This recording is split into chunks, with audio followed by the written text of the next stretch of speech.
पक्षांनी माझी कधी काळजी केली नाही. नेहमीच त्यांना उलट असा त्रास व्हायचा की हे जरा जास्तच काम करतात, इतकं पण काम नाही केलं पाहिजे, थोडंसं मापात काम केलं पाहिजे.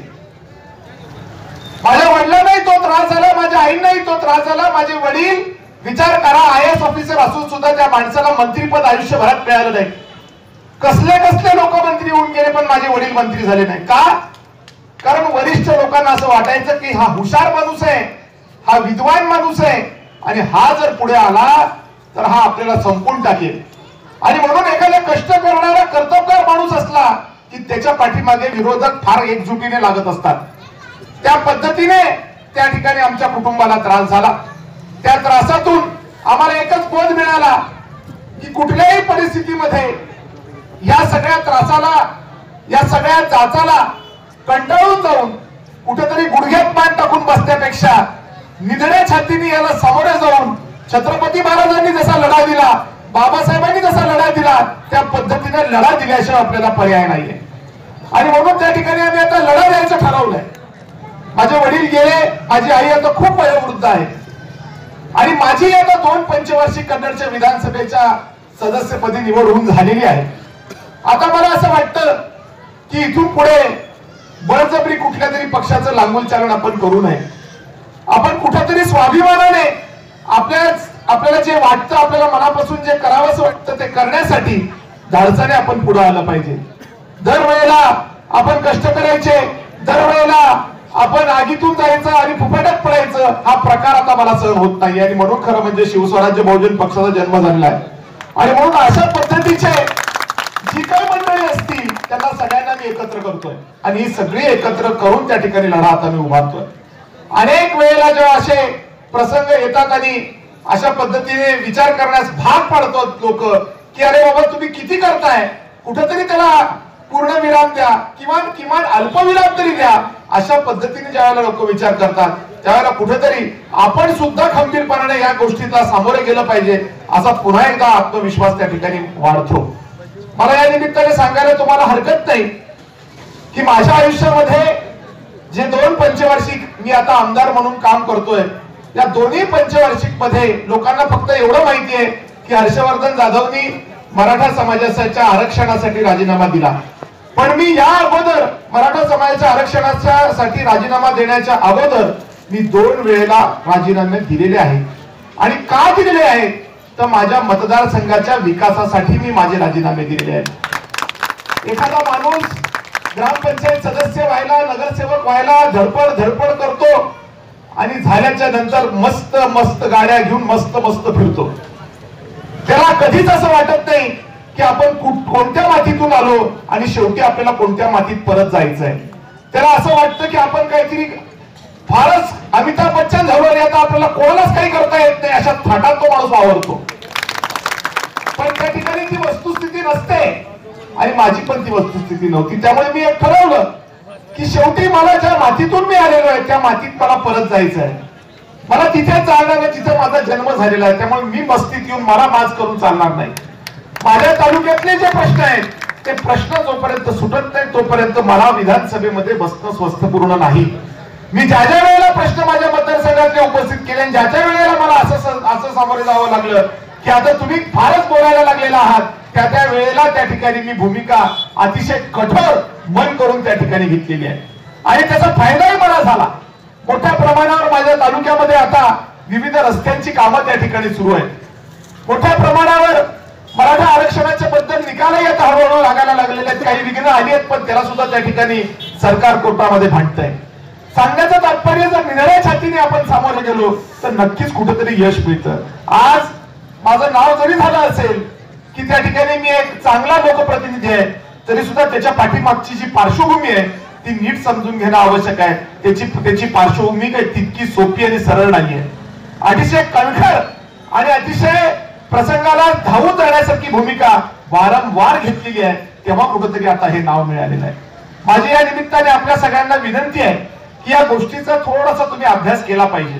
आज मी ज्या वेळेला औरंगाबाद शहरामध्ये लोकसभेच्या निमित्ताने फिरतोय त्यावेळेला माझ्या असं लक्षात येतं की कुठल्याही एरियामध्ये गेलं तर लोक एकच म्हणतात, सगळेच पुढारी नालायक असतात, कोणच काम करत नाही. सगळ्या जणांची एकच घोषणा असते, कुठं पण गेलं की लोक म्हणतात आमच्या गल्लीत पाणी येत नाही, कुठं पण गेलं की लोक म्हणतात आमच्या गल्लीत रस्ता नाही, कुठं पण गेलं की पोरं म्हणतात आम्हाला दारू पाजण्याशिवाय हे पुढे दुसरं काही काम करत नाही, कुठं पण गेलं तर लोक म्हणतात आम्हाला नोकऱ्या नाही. आणि अशी भयंकर अशी अवस्था या शहरामध्ये मला पाहायला मिळते, या जिल्ह्यामध्ये बऱ्याच ठिकाणी मला पाहायला मिळते. मला असं वाटतं जेव्हा विचार करतो की असं का होत आहे. कन्नडमध्ये तर अशी स्थिती दिसत नाही. कन्नडमध्ये रस्ते चांगले आहेत, कन्नडमध्ये पिण्याच्या पाण्याची सोय चांगली आहे, कन्नडमध्ये तरुण मुलांना आम्ही पक्षाचे झेंडे हातात देण्याच्या अगोदर त्यांच्या पोट भरण्याच्या साधनाची व्यवस्था करत असतो. मग इथं हे का नाहीये, इथं काय अडचण आहे, इथे नेमका काय प्रॉब्लेम आहे औरंगाबादमध्ये. मी ज्यावेळेला या गोष्टीवर विचार करतो त्यावेळेला माझं असं लक्षात आलं की औरंगाबादचं जे राजकारण आहे हे विकासाभोवती फिरतच नाही. औरंगाबादचं राजकारण हे धर्म आणि जातीभोवती फिरतं आणि त्यामुळे औरंगाबादच्या लोकांच्या नागरी सुविधांचा त्रास वाढलेला आहे. आणि म्हणून मग काय तर मी असं उत्तर शोधलं याच्यामध्ये की बाबांनो, मी सगळ्यांना आता सांगू लागलो की बाबांनो आता काय तुम्ही तशा पद्धतीने निराश होण्याची आवश्यकता नाहीये. कन्नडमध्ये जे प्रयोग आम्ही यशस्वी केले ते प्रयोग औरंगाबाद मध्ये करण्याचं धाडस त्या ठिकाणी करून मी पुढे आलेलो आहे. तुम्हाला फक्त एवढं करायचं आहे की तुम्हाला मला साथ द्यायची, याच्या पलीकडे तुम्हाला मला काही करायचं नाही. आज तुम्ही मला साथ दिली तर निश्चितपणे मी तुम्हाला ग्वाही देतो की ज्या पद्धतीचं काम माझ्या मतदारसंघामध्ये गेले अनेक वर्ष आम्ही करत आलेलो आहोत तशाच पद्धतीचं काम आम्ही औरंगाबाद शहरामध्ये आणि जिल्ह्यामध्ये उपलब्ध करून देऊ. निश्चितच मला खात्री वाटते की या सगळ्या मतदारसंघामध्ये आज आवश्यकता आहे बदलाची. कारण आवश्यकता बदलाची काय आहे, कारण कुठेच काही होताना दिसत नाही आणि एका निराशेच्या गर्केत सगळे गेलेले आहेत. तरुण असो, महिला वर्ग असो, वृद्ध माणसं असो, ही सगळी एका प्रकारच्या नैराश्याच्या गर्केत गेले की आमचं कोणीच काही करू शकत नाही. आणि त्यामुळे अशा परिस्थितीमध्ये जर हमी असणारं कुठंतरी काम होणार असेल तर नक्कीच त्या कामाला साथ दिली पाहिजे. असं म्हटलं तर काही वावगं होणार नाही.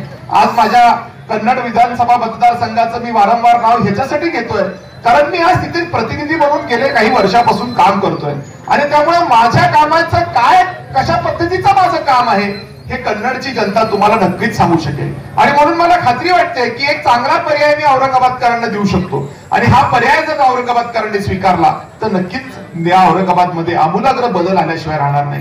अनेकदा लोक अशा पद्धतीने हेटाळणी करतात की हर्षवर्धन जाधवचा तर पक्षच नवीन आहे, तो काय करणार आहे, एकटा माणूस थोडीच काही करू शकत असतो, आमच्याकडे एवढं सैन्य आहे, आमच्याकडे एवढे पैसे आहेत, आम्ही एवढे मोठे आहोत, आमचे एवढे खादीचे कपडे, तो तर टी शर्ट जीन्स घालून हिंडतो आणि कसं काय होणार आहे त्याच्याकडनं काही, अशा पद्धतीची हेटाळणी पण मला करतात. पण मी त्यांना असं म्हणतो की माझ्या कपड्यावर जाऊ नका, माझ्या पक्षावर जाऊ नका, माझ्या खिशात किती पैसे ह्याच्यावर जाऊ नका, पण माझं मनोधैर्य काय म्हणतं ह्याच्यावर तुम्ही लक्ष केंद्रित करा. माझं स्वतःचं मनोधैर्य आहे की या ठिकाणी हा बदल मी करणार आणि या लोकांची सेवा करण्यासाठी मी स्वतःला समर्थपणे सादर करणार आहे आणि त्या पद्धतीने मी त्या ठिकाणी कटाक्षाने हे करतोय. त्यामुळे कोण काय म्हणतंय याच्यामध्ये मला काही फार घेणं देणं नाही. पण माझं एक मात्र निश्चित आहे की मला कुठेतरी माझ्या कन्नडची प्रतिमा जी आज झालेली आहे तशाच पद्धतीची उज्ज्वल प्रतिमा या औरंगाबाद शहराची आणि जिल्ह्याची करण्यासाठी मला धाडसाने पुढे यायचं आहे आणि त्या पद्धतीने त्या ठिकाणी हा उपक्रम मी राबवतोय. त्यामुळे मी या ठिकाणी आपल्याला एवढीच विनंती करेन की या सगळ्या गोष्टीचा आपण नीट विचार करावा. मला खूप समाधान आहे, मी जसं सुरुवातीलाच सांगितलं की एवढा मोठा कार्यक्रम या ठिकाणी होतोय आणि तुम्ही मोठ्या संख्येने या ठिकाणी जमलाय. पण नुसताच कार्यक्रम घेणं हे त्या ठिकाणी योग्य आहे का, नाही. नुसतीच गर्दी जमा होणे हे योग्य आहे का, हेही योग्य नाही. पण त्या ठिकाणी हा कार्यक्रम झाल्याच्या नंतर आपल्या मनामध्ये आपण काय विषय घेऊन जातो घरी परत, ह्याला खूप महत्व आहे. आणि हा विषय आपण व्यवस्थितपणे जर घरी बरोबर घेऊन गेलो तरच मला असं वाटतं की ज्या बदलाची मी गोष्ट करतोय त्या बदलाला आपण कुठेतरी समर्थपणे सादर होणार आहोत. नाहीतर मी अनेकदा बघतो राज ठाकरे साहेबांच्या सभा मोठ्या होतात पण त्यांची माणसं निवडून येत नाही. त्याचं कारण आहे, त्याचं कारण असं आहे की त्या ठिकाणी कुठेतरी त्यांच्या कार्यकर्त्यांमध्ये कुठेतरी लोकांमध्ये गफलत होते आणि त्यामुळे त्यांची माणसं पडतात. सभा मोठ्या होतात पण माणसं निवडून येत नाहीत. अशा पद्धतीची राज ठाकरेंची आतापर्यंतची प्रतिमा आहे. हा प्रकार आपल्या जिल्ह्यात आता होता कामा नये. कारण आपण कुठेतरी आता अशा एका विशिष्ट वळणावर आलेलो आहोत की आता जर आपण व्यवस्थित डिसिजन घेतला तरच आपण वाचतो, नाहीतर आपण वाचत नाही. मी तुम्हाला खरंच सांगतो, आज माझ्या शिवस्वराज्य बहुजन पक्ष हा जो मी पक्ष काढला आणि कशामुळे काढला मी तुम्हाला सांगितलं. अशा पद्धतीची हिंमत सहजासहजी कोणी करत नाही, तुम्हाला सांगतो कोणी करत नाही. सगळ्यांना भीती वाटते